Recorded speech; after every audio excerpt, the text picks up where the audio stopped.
네, 한국 국민 같은 경우는 90일간 무비자로 방문할 수가 있고요. 그리고 지금도 세르비아를 방문하는 경우가 많이 있어요, 한국인들이. 왜냐면은 저기 프랑스, 독일부터 시작해가지고 점점 이렇게 폴란드, 체코 이렇게 점점 내려오고 있잖아요. 그 사람들이. 근데 이제 세르비아를 방문할 때가 되긴 했어요. 그래서 몇몇 유튜버들도 이제 다른 곳 가다가 이제 갈 곳이 없으니까 이제 지금 이제 세르비아까지 오고 있는데, 세르비아는 관광 산업이 많이 발달되어 있고 관광도 많이 하고 있고, 그리고 옛날에 그 유고슬라비아였을 때 가장 큰 도시였기 때문에, 중심지였기 때문에 아무래도 다른 컨텐츠가 많을 수밖에 없습니다. 다만 세르비아라고 하는 그 나라에 대한 이미지가 안 좋아서 사람들이 그 방문을 지금 별로 안 하고 있을 뿐이지, 그 안에서는 굉장히 많은 관광 콘텐츠가 많이 있습니다. 일단은 산맥 지역이기 때문에 산악 관련된 것도 많이 있고요. 유럽 관련된 우리가 볼 수 있는 여러 그 건축물도 많이 있고요. 굉장히 보면은 저는 세르비아에 여러 관광지를 많이 갔지만은 참 안타까워요. 정말 참 하나하나 참 예쁘고 좋은 동네인데 사람이 별로 없다라는 거에 조금 좀 아쉬웠어요. 맨날 그게 조금 아쉽습니다.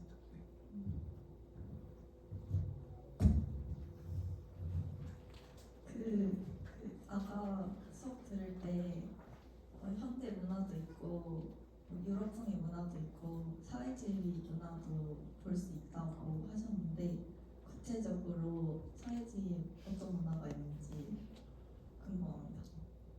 사회주의 문화가 지금은 또 그렇게 많이는 남아있지는 않긴 해요. 다만 우리가 볼 수 있는 건 이제 건축물에서 이제 볼 수가 있고요. 옛날에는 그래도 그런 어떤 사회주의적인 어떤 정감적인 모습이 남아 있었더라면, 요즘에는 그래도 자본주의 국가입니다. 그래서 네, 좀 남아 있는데 다만 요새 좀 보면은 사람들이 30년밖에 안 됐잖아요. 사회주의에서 이렇게 된 지가. 그래서 뭔가 좀 뭐라 하죠? 동지감, 동료감 이런 거가 조금 더 많이 남아 있다. 볼 수 있을 것 같아요. 근데 좀만 덧붙이자면, 그 세르비아, 그러니까 유고슬라비아가 했던 사회주의는 그 우리가 알고 있는 다른 나라의 사회주의랑 좀 달라요. 다른 나라의 사회주의는 공산주의랑 얽혀서 그 좀 가고 있는데, 유고슬라비아는 정치는 사회주의, 경제는 자본주의로 가자라고 했거든요. 그래서 사회주의 국가이긴 하지만 경제 체제 자체는 자본주의를 택했어요. 그래서 유고슬라비아만의 독자적인 형태를 택했고요. 그리고 이거가 중국의 덩샤오핑에 영향을 주어서 그 중국 내에서도 결국에는 그 개혁 개방으로 이루어지게 되었기도 했습니다. 그래서 유고슬라비아가 완전한 사회주의 국가는 아니었어요. 그리고 유고슬라비아 자체가 그렇게 사회주의는 사회주의인데 자본주의의 영향을 가지고 가니까 소련이 그 유고슬라비아를 좋게 보지 못했고, 그러다 보니까 유고슬라비아를 코민포럼 회의에서 축출시킵니다. 소련이. 너는 나랑 같은 우리 내에 있는 같은 사회주의가 아니라고 하면서 유고슬라비아가 축출당합니다. 그리고 나서 한국 전쟁이 터져요. 그리고 나서 유고슬라비아는 러시아가 코민포럼 회의에서 자기를 축출시키고, 그 다음에 또 동시에 한국 전쟁이 터졌다. 이걸 가지고 유고슬라비아가 어떤 생각을 하냐면, 한국 전쟁이 마무리가 되면은 그 다음에 소련은 유고슬라비아를 칠 수가 있다라고 하는 생각을 하게 되면서, 유고슬라비아는 충무에 가서 유엔군을 대한민국에 파병하자라고 주장을 하게 되고, 그 다음에 유고슬라비아는 한반도 전쟁에 있어서 북한이 남한을 침공한다, 남침이다라고 하는 대한민국의 의견을 동조해 줬습니다.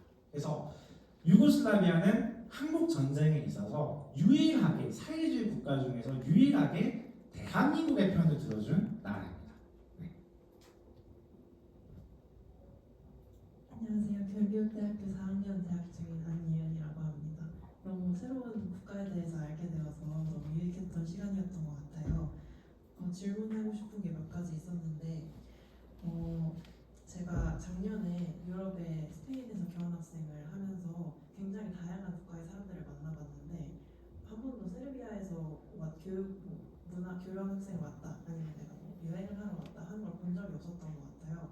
그래서 이게 세르비아가 EU에 가입되어 있는 국가인지 아닌지 궁금했던 것 같고 그런 궁금하고요. 그리고 또 제가 교육대학교를 다니고 있어서 그런지 세르비아의 교육 환경이 어떤지 아니면 교사의 처우가 어떤지 그리고 대학생들의 교류가 활발한지 그런 것도 궁금합니다. 세르비아는 이제 그 말씀해 주신 것처럼 이제 교육 환경이 좋은데 다른 우리나라랑 그렇게 큰 차이를 보이는 거는 다른 건 별로 없는 것 같은데 큰 차이가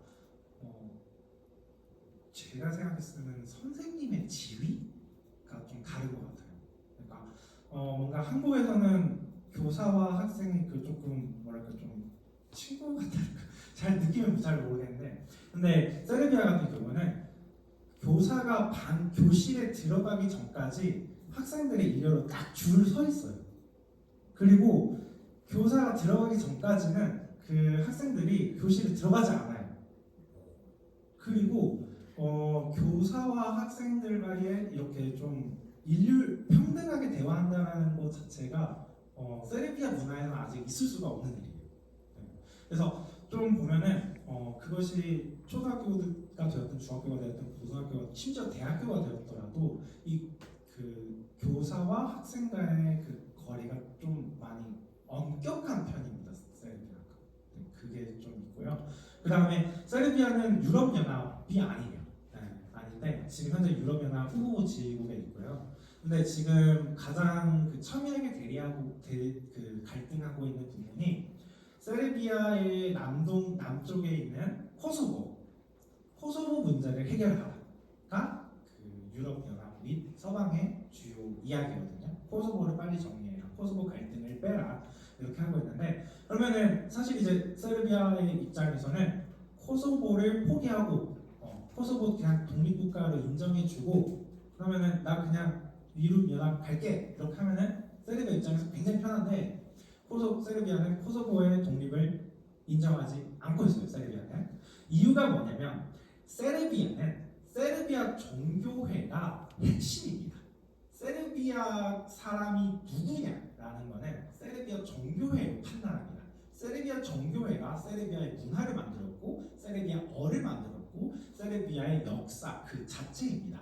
세르비아는 오스만 투르크부터 시작해서 로마, 오스트리아 각각의 나라에 2000년 이상 지배를 받았는데 그 받아온 가운데 세르비아만의 고유한 문화와 역사를 가질 수 있었던 건 세르비아 종교회가 있었고 그 세르비아 종교회로 인해서 세르비아가 세르비아만의 민족을 지킬 수가 있었기 때문입니다. 세르비아 종교회는 세르비아만의 그 중심입니다. 그런데 그 세르비아 종교회가 코소보에서 시작했어요.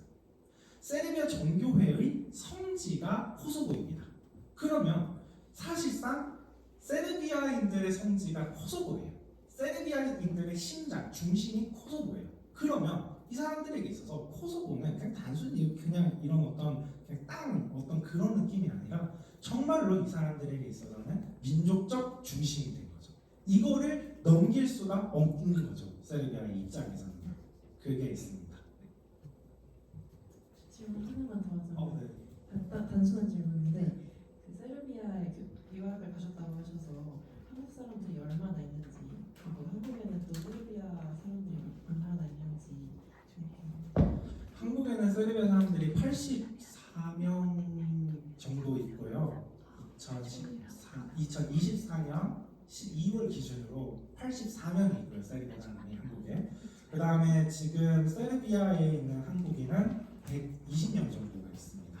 그렇게 있고 제가 세르비아에 있던 시절은 2018년이었는데 그때는 한국인이 40명 있었고 근데 그 40명도 그 세르비아의 한국 대사관이 있는데 그 대사관의 그 직원들과 가족들을 빼고 나면 40명 중에 결국에는 한 10명 남짓 되는 한국인만 살았었어요.